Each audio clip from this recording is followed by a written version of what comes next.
ഇത് ഒരു കഥയല്ല, ഇതിഹാസമാണ്. ഭൂമിയെ നടുക്കിയ മഹായുദ്ധത്തിൻ്റെ ചരിത്രം, രാജ്യങ്ങളുടെ ഉത്ഭവവും വീഴ്ചയും കണ്ട മഹാഭാരതം, ധർമ്മവും അധർമ്മവും ഏറ്റുമുട്ടിയ മഹാനാടകം, ഇതിഹാസങ്ങളുടെ ഇതിഹാസം. ഇതാണ് മഹാഭാരതം. ഹസ്തിനപുരം ഭാരതവംശത്തിൻ്റെ മഹത്തായ തലസ്ഥാനം. വലിയൊരു വംശപരമ്പര തന്നെ ഇവിടെ തുടങ്ങി. അത് മഹാരാജാവായ ശാന്തനുവിൻ്റെ കാലത്താണ്. ഒരു ദിവസം ശാന്തനു ഗംഗാനദിയുടെ തീരത്ത് സഞ്ചരിക്കുമ്പോൾ അവൻ കണ്ടു ഒരു സുന്ദരിയെ, ഒരു ദിവ്യസുന്ദരിയെ.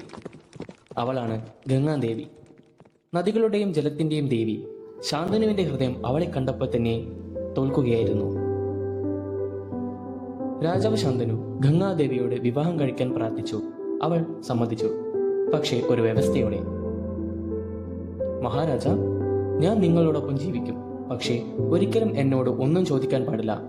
നിങ്ങൾ ഈ വാഗ്ദാനം പാലിക്കുമോ? ശാന്തനു അതിനോട് സമ്മതിച്ചു. അവർ വിവാഹിതരായി. അവർ സന്തുഷ്ട ജീവിതം ആരംഭിച്ചു. അവർക്ക് കുട്ടികൾ പിറന്നു. പക്ഷേ ഓരോ കുഞ്ഞിനെയും ഗംഗാദേവി ജനിച്ച ഉടനെ നദിയിലേക്ക് എറിഞ്ഞു. ഇത് കണ്ട് രാജാവ് ശരിക്കും ഞെട്ടി. എന്താണ് ഈ ഭയാനക രഹസ്യം?